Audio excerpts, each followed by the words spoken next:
नमस्कार। विचार मंथन में आपका स्वागत है। एक बार मेरे एक संपादक ने मुझसे कहा कि जहर पीना सीखो। मैं तत्काल ही सोच पाया। उन्होंने 2 बार नहीं 3 बार कहा, जहर पीना सीखो, जहर पीना सीखो। जब मैं उनके कक्ष के बाहर आया तब मुझे एकाएक भगवान शिव का नीलकंठ सामने प्रस्तुत हो गया। बस मुझे लगा यही मेरे लिए बड़ी शिक्षा है। आज हम जिस शिव की बात कर रहे हैं, जिन्हें हम देवों का महादेव कहते हैं, जिनके 19 अवतार हैं, और उन अवतार में अगर एक काल भैरव है तो दूसरा बीज मंत्र है। अगर तंत्र साधना में सीधे तौर पर भैरव है तो ध्यान रखिएगा कि उन्हें एक संहार का रूप भी कहा जाता है। लोग कहते हैं कि भगवान शंकर के जीवन में विरोधाभास है, एक ओर चंद्र है तो दूसरी ओर सर्प है। मैं कहता हूं कि ये विरोधाभास नहीं, ये है समन्वय, ये है सामंजस्य, जो हमें एक प्रेरणा देता है। ऐसे महाशिव का कल समूचा देश ही नहीं बल्कि जहां जहां पर सनातन धर्मी है, वे सब महाशिवरात्रि पर महाशिवार्चन करेंगे, मनोकामना के लिए प्रार्थना भी करेंगे।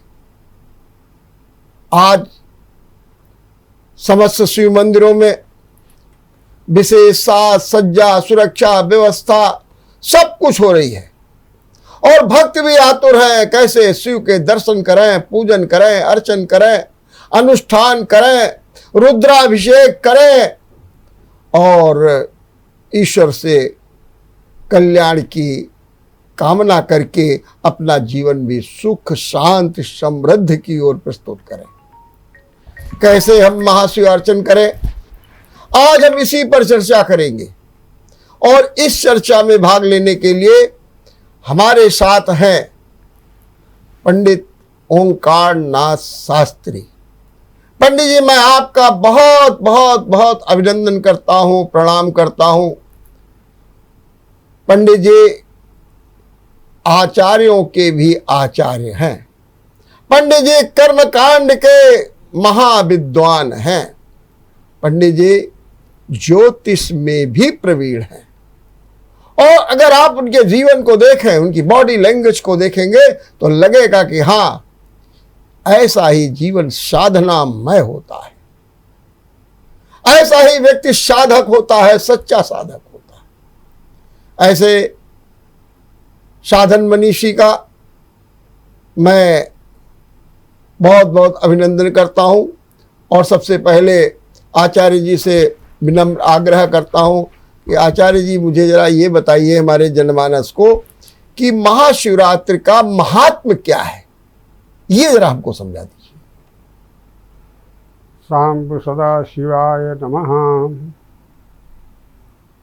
द्वाभ्यां बिभ्राजमानं वरकनकमहाशङ्खलाभ्यां भुजाभ्यां बीजापूरादिबिभ्रद्दशभुजललितं चन्द्रचूडं त्रिनेत्रं सन्ध्यासिन्दूरवर्णं स्तनभरनमितं तुन्दिलं सन्नितम्बं कण्ठात् ऊर्ध्वं करीन्द्रं युवतिमयमधस्तौमि विद्या गणेशं श्रीविद्या गणपतये नमः। नमः शंभवाय च मयो भवाय च नमः शंकराय च मयस्कराय च नमः शिवाय च शिवतराय च श्री गणेशाम्बाभ्यां नमः।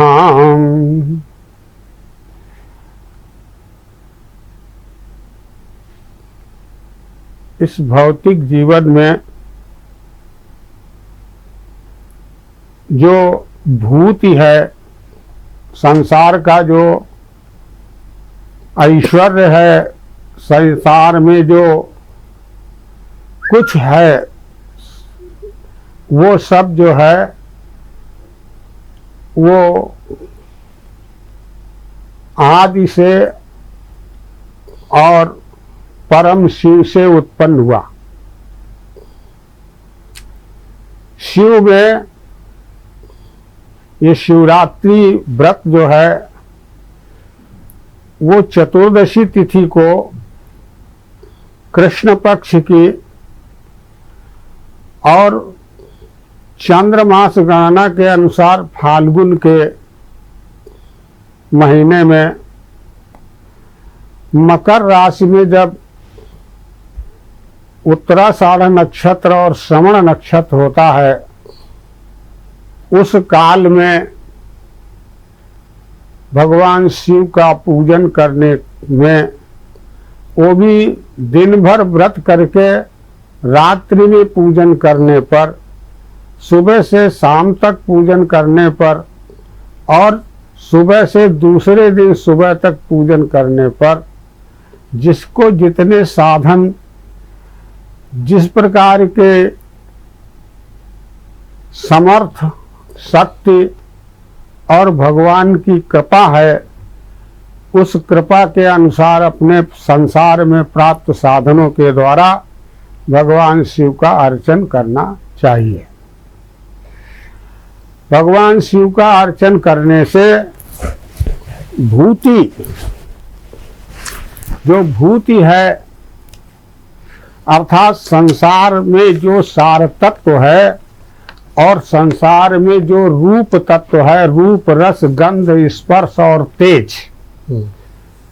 अभी आपने पूछा भगवान शिव जो हैं, उनका जो आदर्श है, उनका जो चरित्र है शिव का, वो योग और भोग दोनों रूप में है जी। रजोज से जन्मनि सत्व व्रतये अजाय सर्ग स्थिति नाश हेतवे त्रयीमयाय त्रिगुणात्मने नमः। जो सत रज तम उत्पत्ति भोग और विनाश तीन परिणति से तीन स्थिति में जो परिवर्तित होता रहता है, अब वो जो परिवर्तित होता है, जो ये पंच भौतिक है, पृथ्वी जल अग्नि वायु और आकाश, ये पंच महाभूत हैं। इन पंच महाभूतों में जो व्याप्त है, इन पंच महाभूतों में जो व्याप्त है, पृथ्वी में जो उर्वरा के रूप में गंध के रूप में व्याप्त है, आकाश में जो शब्द के रूप में व्याप्त है, वायु में जो स्पर्श और प्राण के रूप में व्याप्त है, जल में जो रस तत्व के द्वारा व्याप्त है, रूप से रहित है, और अग्नि में जो दाहकता है, जो पावकता है, उसके रूप में जो व्याप्त है। भगवान साकार सगुण उपासना में, साकार सगुण उपासना में रूप होता है, लेकिन निराकार निर्गुण उपासना में रूप नहीं होता है। इस मानव जीवन में या देव योनि में या असुर योनि में हम साकार शरीर का पंच भौतिक शरीर प्राप्त करके उस निराकार निर्गुण परम तत्व की उपासना में जा सकते हैं, और भोग शरीर जो ये मानव जीवन में प्राप्त है, इस भोग शरीर से हम तप करके पूजन करके भगवान की कृपा उस आदि शक्ति की प्राप्त करके योग शरीर को धारण करके योगी ईश्वर बन सकते हैं, योग में मिल सकते हैं। ठीक बात है। आचार्य जी, हाँ ठीक, ऐसा कुछ कह रहे हैं। अब भगवान शिव का साकार रूप का सरलता से ये आत्मदर्शन हुआ जी। भगवान शिव की शिवरात्रि जो है वो माघ और कृष्ण पक्ष, माघ और कृष्ण के माघ महीना जो होता है उसका नाम माघ होता है, तो माघ की पूर्णिमा को मघा नक्षत्र होता है जी। और मघा नक्षत्र का स्वामी जो है वो केतु है। ज्योतिष शास्त्र में राहु और केतु जो हैं गले के ऊपर का भाग राहु है और गले के नीचे का भाग केतु है।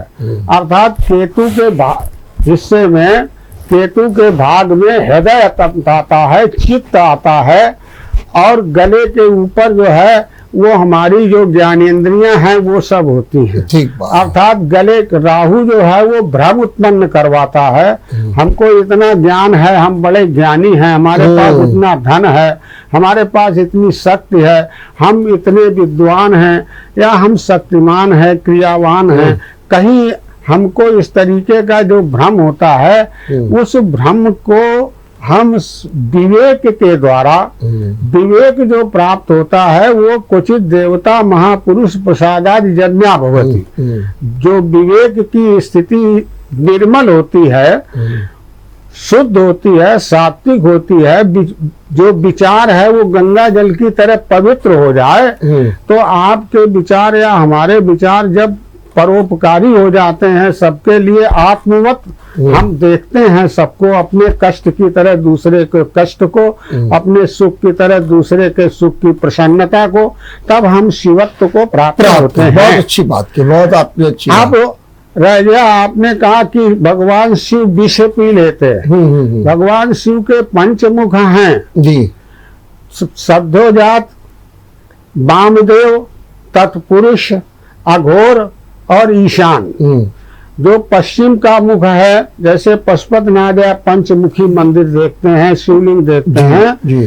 तो सद्योजात, सद्या माने जल्दी, जात माने उत्पन्न करना, अर्थात जो उत्पन्न करने की शक्ति से समाहित ब्रह्मा का रूप है, वो शिवलिंग का जो है वो पश्चिम का मुख है। सद्योजातम प्रपद्यामि सद्योजाताय वै नमो नमः। वाम माने धारण करना। उत्तर का जो मुख है वो वामदेव है। वामदेवाय नमो, ज्येष्ठाय नमः, श्रेष्ठाय नमः, ये मंत्र हैं। पूर्व का मुख जो है वो तत्पुरुष है। तत्पुरुषाय विद्महे महादेवाय धीमहि, जिससे कि मतलब जैसे अंकुर उत्पन्न होता है और वो जलवायु और पृथ्वी में धारण कर लेता है, वो पल्लवित होता है, उसके बाद फिर वो पुष्पित होता है, तो तत्पुरुष रूप है। जी जी जी। जो दक्षिण का मुख है भगवान शिव का, वो अघोर है। अघोरेभ्यो तो घोरेभ्यो घोर घोर तरेभ्य सर्वेभ्य सर्व सर्वेभ्यो नमस्ते रुद्र रूपेभ्य। जितना भी घोर है और घोरतम है, घोर से घोर जो विहित, जिसको देख कर के भी मतलब प्राण चले जाए, ऐसा भयावह है, ऐसे भी दुर्निमित्त को जो धारण करके अघोर बना दे, अर्थात कल्याणकारी बना दे, वो भगवान शिव का महाकाल अर्थात समय रूप, वो दक्षिण मुख है। चलिए। और ऊपर का मुख है ईशान। जी जी। ईशाना सर्व विद्या नाम ईश्वर सर्वभूता नाम। ईशान जो है वो जितने भी प्राणी हैं इस संसार में, आकाश में नभचर हैं या भूचर हैं या जलचर हैं, कोई भी सृष्टि के है, स्वेदज, अंडज, स्वेद पसीने से उत्पन्न होने वाले, अंडे से उत्पन्न होने वाले, जमीन से फटने से उत्पन्न होने वाले, स्वेदज, अंडज, उद्भिज और जरायुज, जो जैसे गाय भैंस हम लोगों का सबका जन्म होता है, वो इनमें सब में जो भी ज्ञान है जी, वो सारा ज्ञान भगवान शिव का ऊपर का मुख का ही अंशात्मक हमारे आपके अंदर है। ठीक बात। चींटी को भी नीचे अगर कहीं 10 किलोमीटर पर कोई मीठी वस्तु गुड़ आदि पड़ा है, तो उसको महक का जो ज्ञान है वो शिव है। ठीक बात, बहुत अच्छी बात की। ईशाना सर्व विद्या नाम ईश्वरा सर्वभूता नाम। ईशान जो है वो सारी विद्याओं का ईश्वर है। ठीक बात। और सर्वभूता नाम, जितने भूत माने प्राणी हैं उनको। ठीक बात। अब ये भगवान शिव की पूजा अनंत है। भगवान शिव जो हैं वो बाबा कहे जाते हैं, देवादिदेव, देवों के देव। जी। अर्थात जैसे लोक संस्कृति में पिता बाबा अपने लोग घर में देखते हैं, तो बाबा को कुछ समाधान के का अनुभव होता है। ठीक है। लाइफ जो नॉलेज है, एक्सपीरियंस का, वो पढ़ने के साथ में भी उनको होता है, क्रियाओं का भी होता है। इसलिए वो बच्चों के क्रोध को और बच्चों के दुर्गुणों को सुधारने की विधा ज्यादा जानते हैं। ठीक बात। तो इसलिए वो जो है जी। वो बाबा ऐसे ही बाबा हम्म, बाबा शिव हैं, केदारनाथ बाबा हैं, जी। तो आनंदेश्वर बाबा, सिद्धनाथ बाबा, तो सारे देवताओं का समाधान केंद्र जो है वो शिव है। भगवान शिव में है। तो मैं एक बात पूछना चाहता हूँ आचार्य जी, अभी आप कह रहे थे कि महाशिवरात्रि के बारे में लोगों की धारणा है कि क्यों मनाई जाती है। एक पक्ष ये कहता है कि उस दिन शंकर का पार्वती का विवाह हुआ था, दूसरे लोग कहते हैं जैसा कि अभी आप कह रहे थे कि विष धारण कर लिया था, तो कहते हैं कि इस सृष्टि को, इस विश्व को अंधकार से बचाने के लिए उन्होंने विष का धारण। थोड़ा संक्षेप में बता दीजिए कि ये क्या है दोनों बातें।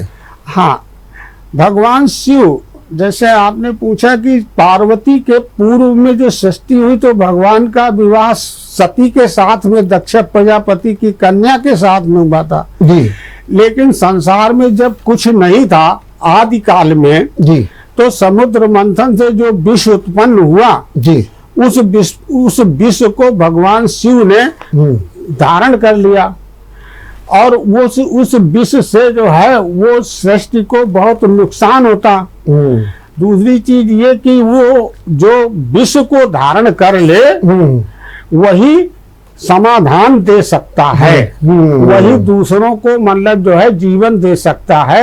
आयुर्वेद में भी इसी तरीके से कहा गया, विषम विषस्य औषधम, विष ही विष की दवा है। विष और अमृत में, जैसे अंधकार और प्रकाश में, ज्ञान और अज्ञान में दोनों की स्थितियां हैं, दोनों की स्थितियां हैं, लेकिन वो दोनों स्थिति जो है वो एक ही है। जैसे अभी आपने कहा कि मतलब वो विष, अभी यहाँ पर मान लीजिए कहीं अंधकार होता है तो अगर प्रकाश होता तो अंधकार कहाँ चला जाता। किसी बच्चे में जो अंधकार अज्ञान है, जब ज्ञान प्रकट होता तो वो ज्ञान कहाँ चला जाता है। अर्थात वो ज्ञान और अज्ञान दोनों की उभयो अंतरम नास्ति, दोनों में अंतर नहीं है, ऐसा ही शिव है। ठीक है, लेकिन क्या ये शादी भी का जो कहा जाता है प्रमुख कारण यही है महाशिवरात्रि में? महाशिवरात्रि का उसके कालांतर में, जी, आदि के बाद में जो संस्कृति आई, जी, जी। जो ज्ञान आया, जो आचरण किया गया, उसके द्वारा जो विवाह हुआ भगवान शिव का, जी, तो उस दिन उसको मानते हैं। मानते हैं। शिव और पार्वती के विवाह के लिए जी। हम ये कहना चाहेंगे कि जैसे एक वर्ष में, एक वर्ष बराबर एक जीवन, जी जी, हमारा आपका, मानो हम लोग मनुष्य हैं, हमारे आपके वर्ष में शुरू में चैत्र में नवरात्र आता है, जी, और नूतन वर्ष शुरू होता है सनातन का, और उसके बाद फिर वो हनुमत जयंती आती है, जी, उसके बाद फिर मतलब जो है अक्षय तृतीया को परशुराम जयंती आ जाती है, उसके बाद फिर मतलब जो है वो हम लोगों की नवरात्र के साथ में ही रामनवमी आ जाती है। जी, जी, जी। अर्थात ये जो त्योहार हैं इनमें भी अंतर निगूढ़ विज्ञान छिपा हुआ है। ठीक बात है। जो उत्पत्ति होती है, हम बच्चे होते हैं, जवान होते हैं, और उसके बाद वार्धक्य अवस्था को प्राप्त होते हैं, तो अगर एक वर्ष के समाप्ति काल में महाशिवरात्रि का पर्व आता है, जी, तो जैसे एक वर्ष में जो भी हमने जीवन में अनुभव किया, जीवन रूपी एक वर्ष में, जी, उसमें महाशिवरात्रि का पूजन जो है वो शिव और शक्ति दोनों के समाहित वैवाहिक आनंद की अवस्था को प्राप्त करने के लिए। बहुत सुंदर, बहुत अच्छे। लेकिन महाराज जी ये बताइए कि एक सबसे बड़ी समस्या होती है कि अगर कल मंदिरों में लोग पूजा करने जाते हैं तो कैसे पूजा होता है, आपसे छिपा नहीं है, एक लंबी कतारें हैं, जल्दी जल्दी जाओ। लेकिन एक विधि विधान से इसका पूजन अगर व्यक्ति अपने घर में ही करना चाहे कैसे करे, क्या विधि विधान है, जरा थोड़ा सा आप संक्षेप में बताइए। भगवान शिव की पूजा के लिए महाशिवरात्रि व्रत पर ज्ञान से अज्ञान से शिव कहकर भी, अब जो गूंगा है जिसको आवाज नहीं निकलती वो कैसे शिव कहेगा। ठीक बात। तो वो ये कहते हैं दृष्टवा सुत्वा पठित्वा फलमिह लभते, सनातन धर्म में शास्त्र में स्मृति वचन है कि देखने से, पढ़ने से और श्रुत्वा सुनने से जी जी। कोई व्यक्ति आंख से दिखाई नहीं पड़ता है तो भगवान के दर्शन नहीं कर सकता। कोई व्यक्ति मुंह से गूंगा है अगर परिस्थिति बस, तो वो भगवान से शिव नहीं बोल सकता। और कान से अगर सुनने की शक्ति नहीं तो वो भगवान शिव के नमः संभवाय के मंत्र को भी नहीं सुन सकता। तो इसलिए ये आत्म स्वरूप की पूजा का एक वो है अपने घर में जैसे आप लोग भारतवर्ष में रहते हैं, हम लोग गंगा स्नान करने जाते हैं, वहां पर माताएं जो हैं आजकल तो मतलब जो सामाजिक स्थिति के संस्कार थोड़े गिर रहे हैं, शिथिल हो रहे हैं। पहले माताएं गंगा स्नान करने जाती थी, हम आप जाते थे तो वहीं बालू निकाल के रख लेते थे और उसके ऊपर रोली चावल चढ़ा करके, पुष्प चढ़ा करके शंकर जी की पूजा कर लेते थे। वहीं वो माताएं सुहाग ले देती थी, हम आप उनका प्रसाद ले लेते थे। बिना सत्य के ये शरीर या इस संसार में कुछ नहीं होता। गीता में भी भगवान ने अर्जुन से यही कहा कि मेरी योग माया शक्ति है, उसी वही सब कुछ करती है और वो महान पराक्रमी है, उसको कोई पराजित नहीं कर सकता। और विधाता को भी साकार रूप लेने के लिए उस विधि के बंधन में बंधना पड़ता है और वैसा आचरण करना पड़ता है। मतलब कि अगर शिवलिंग बना ले हम लोग घर में, वो मिट्टी का शिवलिंग बना ले ओम नमः शिवाय कहते हुए जी, और बहुत मंत्र नहीं आते हैं जी, ओम नमः शिवाय कहकर ही उस पर जल चढ़ा ले। ओम नमः शिवाय कहकर ही उस पर रोली है, पुष्प है, चंदन जो उपलब्ध है, जिसको जितना उपलब्ध है उतना जरूर करना चाहिए। उपलब्ध होने के बाद भी अगर उसमें हम करते हैं कृपणता तो गलत, तो उसमें कार्पण्य दोष आ जाता है। ठीक बात है। वित्त साठ्य विवर्जितम, अगर वित्त है, मेरे पास साधन है तो हम उससे पूजन करें, अगर साधन नहीं है तो हम उससे, हमको पश्चाताप करने की जरूरत नहीं कि मेरे पास नहीं, हे भगवान हमको दो, हम और करें। तो अब उसमें थोड़ा भी जल बिना मंत्र पढ़े खाली जल ही चढ़ा दीजिए। ओह क्या बात, कहीं पर चढ़ा दीजिए। यहाँ तक लिखा हुआ है श्रुति वाक्यों में कि सर्वम खल्विदम ब्रह्म, ये पूरी पृथ्वी जो है, भूमंडल जो है, ये शिवलिंग है। क्या बात है। और वर्षा ऋतु जब आती है तो वो प्रकृति जो है वो आकाश से जो वर्षा करती है वो इस शिवलिंग का अभिषेक करती है। क्यों? रुद्र माने होता है या रोदत स रुद्रा, जो रोता है या रुला दे, पास आने से जो रुला दे और जो रोता है, जो दारुण है, कष्ट में है, उसको रुद्र। तो इसलिए ये प्रकृति जो है वर्षा ऋतु में जल बरसा करके, ये जिस पर हम गर्मी में पैर नहीं रख सकते हैं, चींटियां बेचारी नहीं जिंदा रह सकती हैं, हमारे पैरों में जलन होने लगती है, सब सूखने लगता है, बड़ी गर्मी है, 40 डिग्री 50 डिग्री टेम्परेचर में नष्ट होते हैं। तो वर्षा के द्वारा भूमि में जल आता है, उसी मिट्टी का शिवलिंग बना लेते हैं और जो उस मिट्टी है उसको हम पकड़ सकते हैं पंचभूतों में। अग्नि को स्थिर करके जल नहीं चढ़ा सकते, तो वो निराकार साकार। और मिट्टी में एक गुण और है, मिट्टी में अगर हम बाजरा बोते हैं तो बाजरा होगा, गेहूं बोते हैं गेहूं होगा, गुलाब लगाते हैं गुलाब होगा। जो भी हम मिट्टी में डालते हैं उसकी फसल तैयार होती है। ऐसे ही मिट्टी का वो परमात्मा मृतिका में सजीवता की तरह है, जिस भावना से हम उसमें पूजा करते हैं उस भावना की पूर्ति हमारी हो जाती है। अगर ये बताइए कि कभी कभी ये कहा जाता है कि हम लोग पूजन करते हैं, हम लोग से कुछ गलतियां हो जाती हैं। हाँ, गलतियां अगर जितना ज्ञान है उसमें अगर आभास होता है तो उस गलती को न करें और गलती करने की क्षमा, उनसे प्रणाम कर लिया, न्यूनातिरिक्त दोषस्यात्, जो कम ज्यादा हो गया हो क्षमा कर उसको लीजिएगा। आप क्षमा कर दीजिए। और वो दया सिंधु है, क्षमाशील है, वो तुरंत जैसे तो ऐसे क्या हम लोग सावधानी बरते हैं पूजन करते समय? सावधानी ये है कि भगवान शिव की पूजा या कोई भी पूजा आचार, आहार और विचार और व्यवहार, ये 4 चीजें मुख्य हैं। आचार का मतलब ये होता है हमारी दैनिक दिनचर्या। ठीक।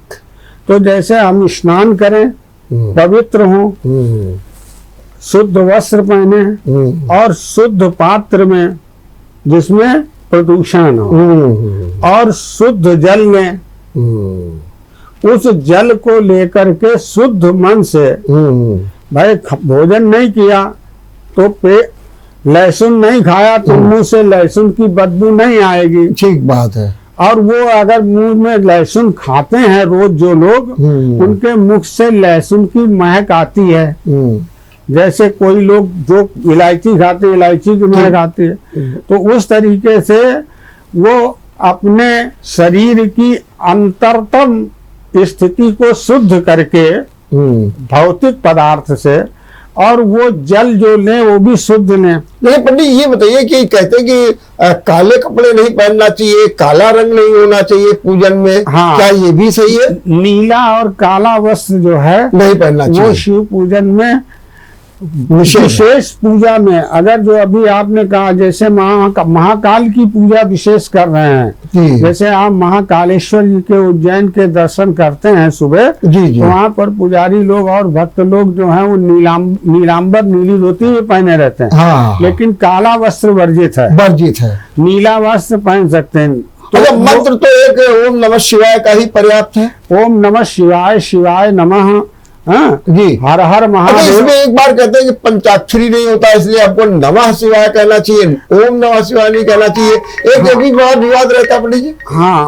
उसमें ओम नमः शिवाय जी जो है मंत्र, उसमें ओम लगा देते हैं। जो मैंने अभी कहा कि ओम का उच्चारण, ओम अक्षर जो है वो शिव, परम शिव और परात्पर शिव है।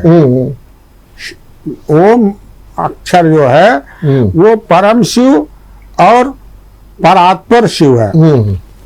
तो जो ओम नमः शिवाय करते हैं, तो ओम नमः शिवाय के ऋषि, छंद और देवता सब उनका है, उनका न्यास है, अंगन न्यास है। और उसको दीक्षा लेकर के उस मंत्र की विशेष साधना 5,55,555 मंत्र करना हो तो फिर उसकी दीक्षा और उन नियमों का पालन करना बहुत अच्छी बात है। बहुत। दूसरी चीज ये कि हर हर महादेव, बम बम बम बम बम, हाँ। जैसे यारा लावा सा जो अपने लोग उच्चारित करते हैं, जो मंत्र हैं, यम रंग लंग वंग संग हंग छंग हंसत सोहम, जो ये ककेरा है, यही एक एक अक्षर मंत्र है। जैसे कबीर कहते हैं कि मतलब एक अक्षर पीओ का पढ़े सो पंडित हो। हाँ। तो भगवान शिव का जो वाह अक्षर है, वाह अक्षर जो है, जैसे नमः शिवाय में वाह आता है, तो यक्ष स्वरूपाय जटाधरायो पिनाक हस्ताय सनातनायो दिव्याय देवाय दिगंबरायो तस्मै वकाराय नमः शिवायो। जो वाह अक्षर है वो वायु बीज मंत्र है। अगर आपने वायु में भी वाह वाह बम बम भी बोल दिया तो वो कल्याण के बजाय से निहाल कर देते हैं। बहुत अच्छी बात। जिनको ज्ञान नहीं वो एक लोटा जल जो है, और यहाँ तक भी लिखा है कि एक लोटा जल शिव माने कल्याणकारी, उपकारी, सबके हितकारी। अगर कोई वृक्ष है तो वो भी सबका हित करता है, पक्षियों का करता है, छाया देता है, लकड़ी देता है। नहीं ऐसे निर्जन जगह है, नहीं मंदिर है सब कुछ, तो एक लोटा जल लेकर के बम बम बम वृक्ष पर ही चढ़ा दें तो सर्वम खल्यदम ब्रह्म। आपने तो बहुत सरल सरल बड़े ये हमने नहीं बताया, ये सनातन पद्धति में वो नियम है जो सर्वोपयोगी हैं। अच्छा, दूसरा प्रसाद में भी लोग कहते हैं कि मलाई और मिश्री का चढ़ाना चाहिए, जो मौसमी फल है उनको चढ़ाना चाहिए, ऐसा भी कुछ नियम है क्या? भगवान शिव को जैसे धतूरा चढ़ाते हैं, बेलपत्र भी है बेलपत्र चढ़ाते हैं, जी तो ये तो वनस्पतियां हो गई जी जो आपने कहा भोग लगाने के लिए। जी तो भगवान शिव को सात्विक भोग लगाए, और भगवान शिव जो है मैंने बताया सर्वात्मक ब्रह्म है। वो जो 3 प्रकार की प्रकृति की सृष्टि है, देव, मनुष्य और राक्षस, जी जी वो तीनों के साधक हैं, तीनों के उपासक हैं। ऐसे समझ लीजिए जैसे एक व्यक्ति के 3 पुत्र हैं, जी जी एक ब्रह्मा की तरह, एक विष्णु की तरह, एक रुद्र की तरह। जी ऐसे एक मानवता का धर्म अपनाता है, एक देव देवताओं के गुण होते हैं, एक में राक्षसी प्रकृति नेचर होता है, लेकिन वो पिता तो सबका है ना। बिल्कुल सही बात। इसीलिए वो भगवान शिव के ऊपर जो बेल चढ़ाते हैं, तो ऊपर से जैसे हम बहुत कोमल व्यवहार करते हैं किसी के साथ में, जी, जी। लेकिन अंदर से हमारी कलुषिता होती है, उसकी उथली की तरह कठोरता। जी जी जी तो वो कठोरता न रहे। हम जैसे वाणी से आपका सम्मान कर रहे हैं, इसी तरीके से हृदय से मैं आपका सम्मान कर। ठीक बात। हम यहाँ पर एक ब्रेक लेंगे, ब्रेक के बाद अपनी चर्चा को जारी रखेंगे। जी, ब्रेक के बाद आपका एक बार फिर स्वागत है। हम चर्चा करते हैं महाशिवार्चन की। हमारे साथ में आचार्य जी हैं। आचार्य जी 2 बातें और बताइए। जी, कहते हैं कि रुद्राभिषेक करना चाहिए आज के दिन, क्या यह जरूरी है? रुद्राभिषेक करने से सभी प्रकार के जो आदि दैविक, आदि भौतिक और आध्यात्मिक तीनों प्रकार के जो दोष हैं, जी, उनकी संपूर्ण शांति के लिए रुद्राभिषेक करने से उस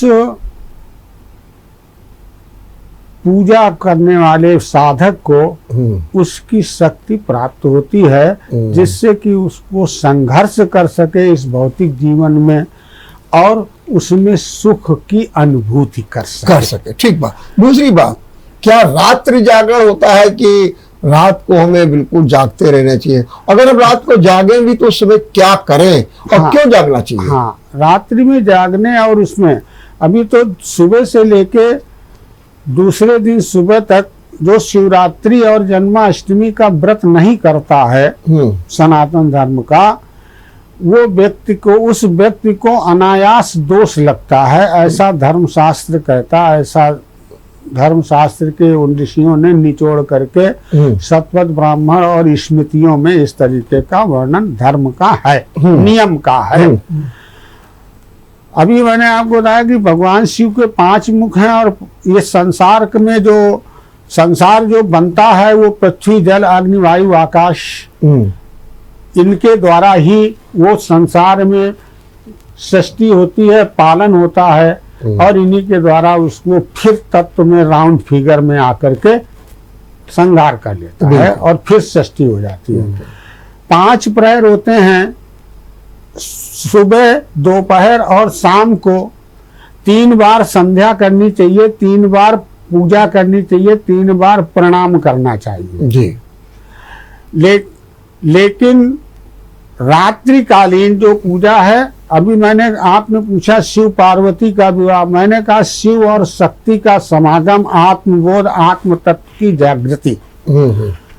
भजन करते हैं हम, पूजा करते हैं हम, लेकिन पूजा करने का भान भी जब अहम तत्व का विनाश हो जाए मेरा और हम उस आनंद की स्थिति में पहुंच जाएं, इस प्रकार की स्थिति जो है शक्ति शिव में समाहित हो जाए और ज्ञान जो है, ज्ञान क्रिया में समाहित हो जाए, क्रिया शक्ति में क्रिया जो है वो शिव में समाहित हो जाए, अर्थात जो उपलब्धि है, फल है, पुण्य है, उसके संयोग का नाम शिवरात्रि, रात्रि शब्द है। रात्रि जो है उसी दिन का अंश है।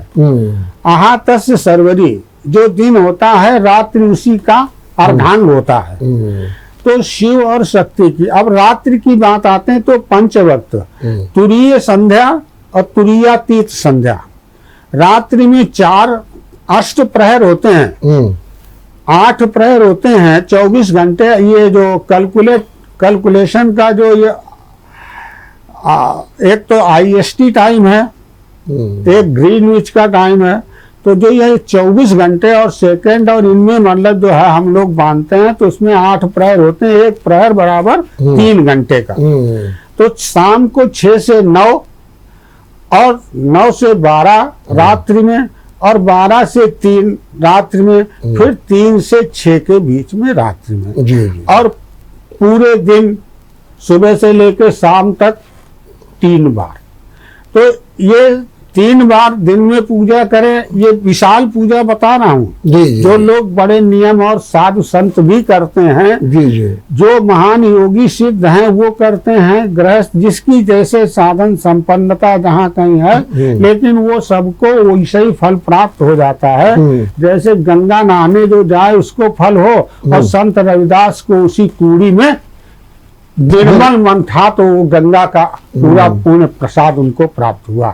ऐसे ही किसी साधक को अपने समर्पण में पूर्णता रखनी चाहिए, और बहुत कुछ साधन में समर्पण नहीं है तो वो भी पूजा पूर्ण नहीं होती। अब रात्रि की जो पूजा है वो तुरीयातीत संध्या, तुरीय संध्या तो उसको कहते हैं जिसमें पके हुए लोहे के को अग्नि में, हम अग्नि नहीं कह सकते हैं क्योंकि पहले से जानते हैं लोहा है, क्योंकि लाल दिखाई पड़ रहा गोला, और छू उसको इसलिए नहीं सकते क्योंकि उसमें हाथ जलता है तो अग्नि है। तो इस तरीके की जो अहम ब्रह्मास्मि जो वेद महावाक्य है, अहम ब्रह्मास्मि सोहम तत्त्वमसि, ये वेदांत के वाक्य हैं ज्ञानियों के लिए, महायोगियों के लिए, निराकार निर्गुण साधना के लिए। सगुण साधना की हम आप बात करते हैं तो रात्रि में 4 प्रहर होते हैं। दिन में हमने पूजा की और रात्रि में 4 प्रहरों में पूजा की, और 5वीं पूर्णा पूजा की। तो जो दूध, दही, घी, शहद और शक्कर, इच्छु। अब इच्छु कैसे, इच्छु मकाने गन्ने को बोलते हैं। गन्ने में बीज कहाँ होता है भैया?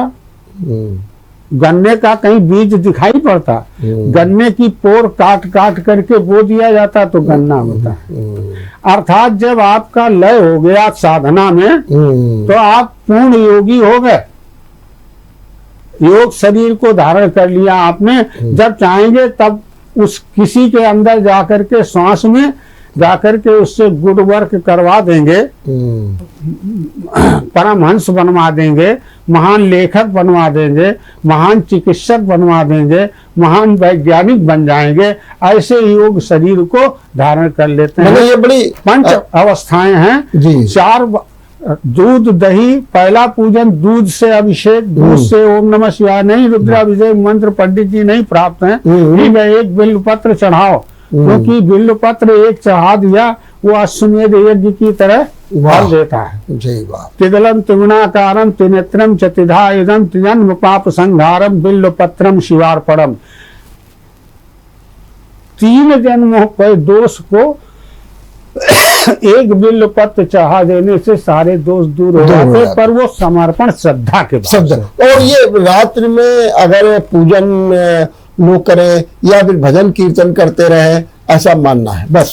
पूजा जो भजन करते हैं जी वो भी पूजा है, पूजा है, बिल्कुल सही है। जो वस्तु चढ़ाते हैं वो भी पूजा है, जो सुनते हैं वो भी पूजा है। ठीक, एक बात बताइए, समर्पण शुक्रिया, ठीक, समर्पण में करना अपने को जी, शुक्रिया देना उनको जी जी, क्योंकि हम नहीं करते हैं। मुख्य तो ये, हे भगवान आप मुझसे पूजा करवा लेते हो, ये पुष्प ठीक आप दे देते। अच्छा ये बताइए, आप तो ज्योतिर्विद भी है, क्या इस महाशिवरात्रि पर्व का संबंध ज्योतिष से भी है? और कहा यह जाता है कि महाशिवरात्रि का राशियों पर भी प्रभाव पड़ता है, नंबर 1, और नंबर 2 ये भी कहा गया है कि किस राशि के लोगों को किस तरीके से भगवान शिव का पूजन करना चाहिए, जो भी बड़ा फलदायी होता। क्या इससे आप सहमत हैं? अगर है तो क्या है इसका थोड़ा संक्षेप में बताइए। बहुत अच्छा। देखो जो ज्योति है जी, शास्त्र 6 हैं, तर्क, न्याय, व्याकरण, ज्योतिष, वैशेषिक, ये दर्शन है। 6 शास्त्र हैं, 4 वेद हैं। ज्योतिष में जो वेदांग ज्योतिष है, सविता प्रथमे, हन्नग्नि द्वितीय, वायुस्तृतीय, आदित्य चतुर्थे, चंद्रमा पंचम, ऋतु खस्य मरुतः, सप्तमे बृहस्पति, अष्टमे मित्रो, नवमे वरुणो, दशमे इंद्र, एकादशे विश्वे देवा, द्वादशे। तो ये वेद का मंत्र मैंने यजुर्वेद का पढ़ा। जो ज्योतिष है वो हमारे आपके ऋषियों ने भगवान शिव के साथ बैठ करके उसकी व्याख्याएं करके और उसका अनुभव करके उस ज्योतिष और समय का, टाइम इज गॉड, समय का निर्धारण किया गया। ये जो उस वर्तमान में जो शिवरात्रि है वो कुंभ राशि में सूर्य है और कुंभ राशि का स्वामी शनि है। कुंभ राशि का स्वामी शनि होता है जी। कुंभ राशि में सूर्य है और शनिवार के दिन इस वर्ष शिवरात्रि पड़ रही है जी। सूर्य का पुत्र शनि है। सूर्य स्वयं तपस्वरूपी है और उस शनि ने अखंड तप किया है और उस पिता के तेज से जो छाया से उत्पन्न हुआ, ऐसा वो शनि है और उस शनि को भगवान शिव की विशेष कृपा प्राप्त है। वो एक भगवान शिव का कारक है जी, क्रिया करने वाला। शनि जो है वो उसकी एक शक्ति है यम और एक शक्ति है प्रजापति। शनि विनाश कर देता है और शनि बना देता है। ज्योतिष में कहा गया मंदोपिजायान, मंदा अपिजायान। मंद माने जो धीरे धीरे, धीमा, जो शनैश्वर बोलते हैं, शनै धन चर, जो धीरे धीरे चलता है उसका नाम शनैश्वर। इसीलिए मंदोपिजायान, मंद होने पर भी वो सर्वोत्तम ग्रह है। जायान सुपरलेटिव डिग्री है, सर्वोत्तम। तो इस वर्ष जब कभी भी शिवरात्रि पड़ती है उस दिन चंद्रमा जो है वो मकर राशि का ही होता है या कुंभ राशि का होता है। ज्योतिष में मकर राशि और कुंभ राशि का स्वामी ही चंद्रमा शनि कहा गया है। और चंद्रमा जो क्रिया है, मन है, वो चंद्रमा जो है, मन हमारा उस शनि के साथ जुड़ा होता है। शनि कट्टर है, शनि लेबोरियस है, शनि बहुत मजबूत है।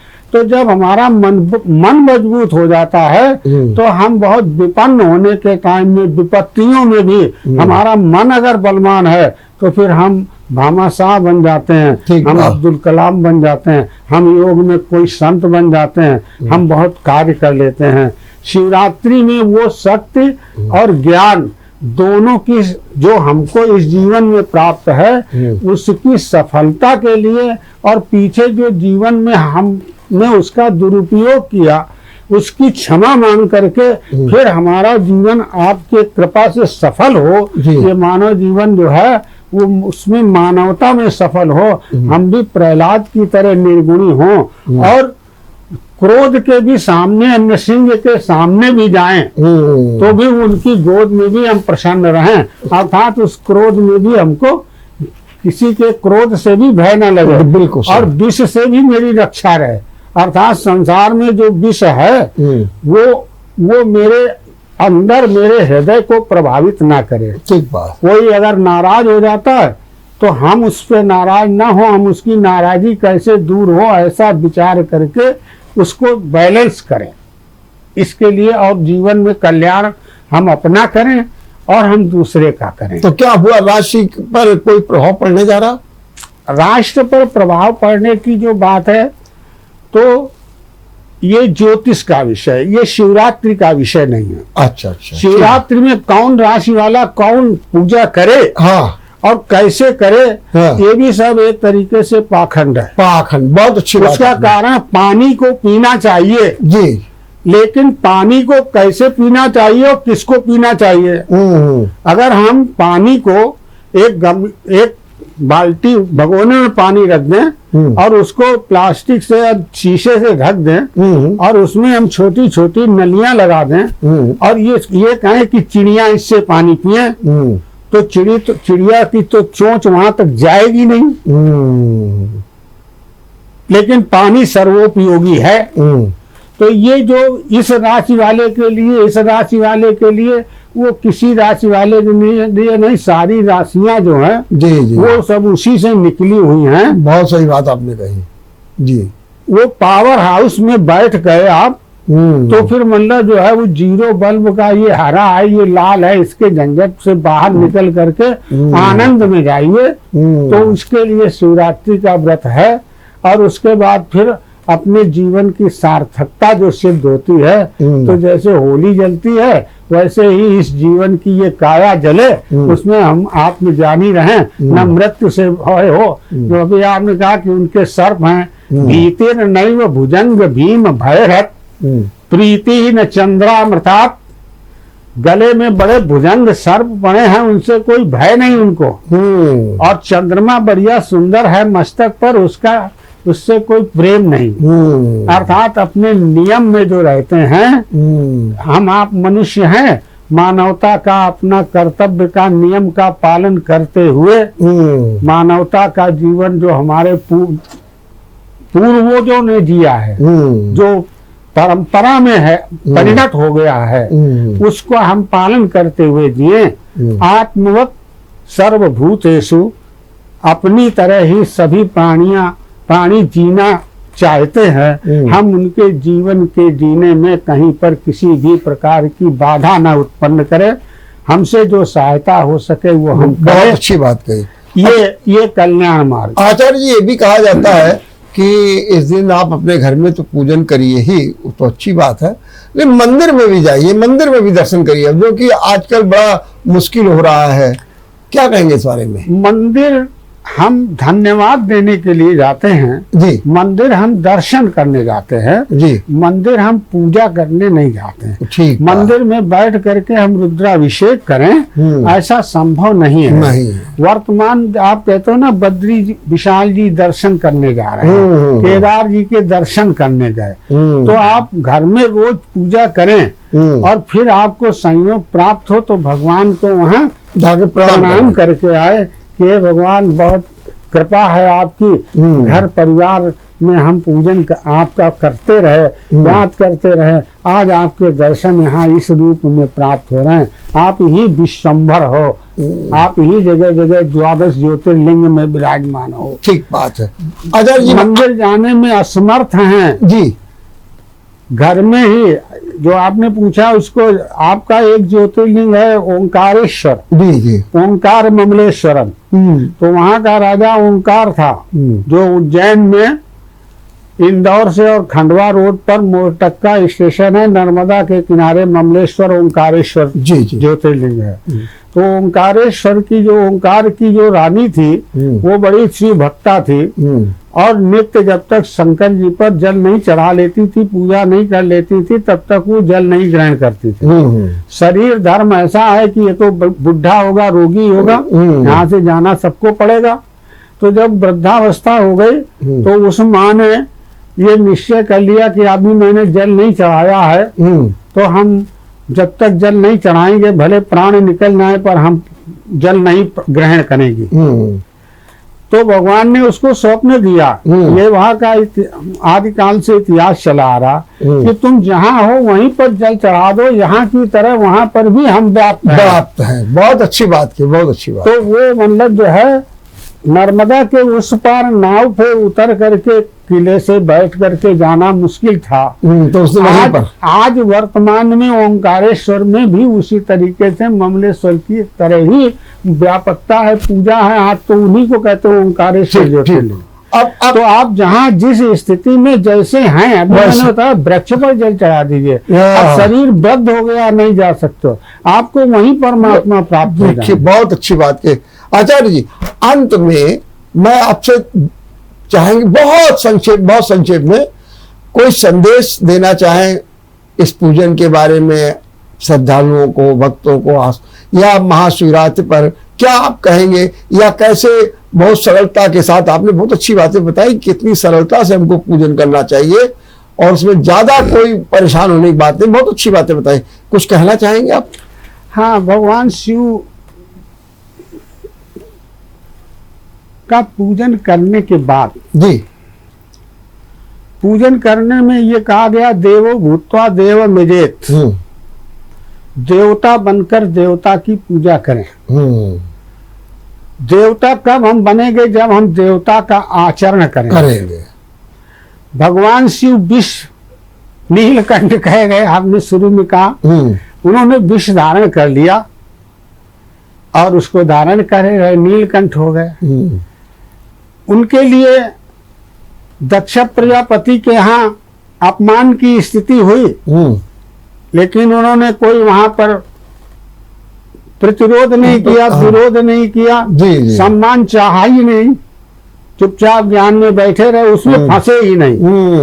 अर्थात अपने कर्म को जीवन में करते हुए दूसरा अपमान करे उसको भी अंदर रख लीजिए और जवाब मत दीजिए। बहुत अच्छी बात की, बहुत अच्छी बात की। और जैसे भगवान शिव सबका कल्याण करते हैं, जी, वो एक ऐसे देवता हैं जिनके साथ में कोई नंगे चलते हैं, कोई लूले चलते हैं, कोई ऐसे चलते हैं जिनको देख के डर लगता है। अर्थात संसार में जो भी हैं, इनको सबको आप अपने मनुष्य जीवन में मानवता के दया धर्म से अपने द्वारा उनका उपकार करते रहिए। बहुत बहुत धन्यवाद, बहुत बहुत धन्यवाद। प्रतिकार ना करिए, उनका सम्मान करिए। बिल्कुल, आपने बहुत अच्छी बात की। तो आप शिव देवो भूत्वा देव मिजेत, देवता बनकर देवता की पूजा करोगे और जब आपके अंदर शिवत्व आ जाएगा तो आप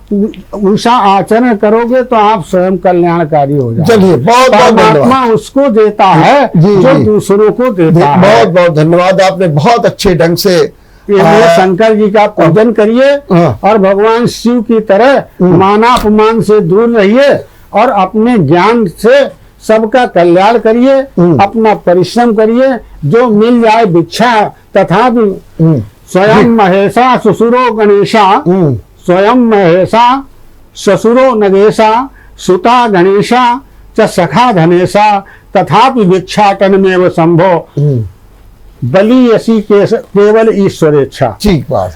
अर्थात भगवान शिव जैसे कपाल में मांग कर खाते हैं, ऐसे ही घर में भी मालिक होने के बाद भी मांग कर खाइए, भिक्षा मांग कर खाइए। माँ भोजन दे दो, भाभी भोजन दे दो, अच्छी बात। और जो खाओ उसको दूसरे को खिला दो।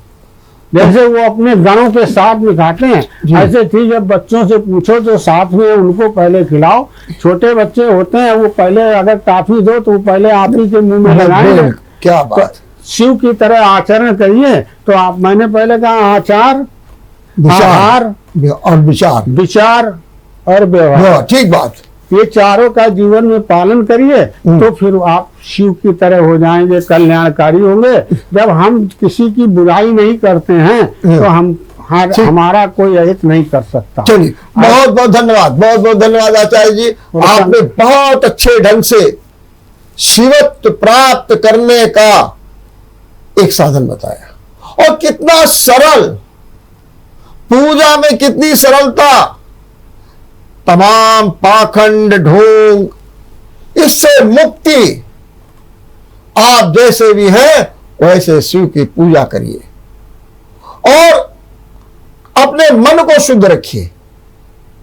और क्या है, शिव ने मान अपमान सब पर कोई ध्यान नहीं दिया।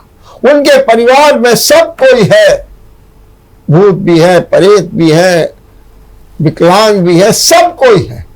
ऐसे ही अपने जीवन में मानवता का पाठ पढ़ाइए और महाशिवरात्रि का महाशिवार्चन करके अपने जीवन को भी महाधन्य बनाइए।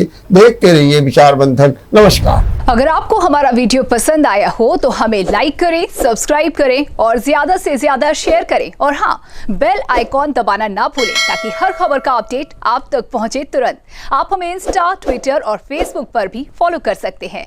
हमारी आईडी है @JMT News Flash।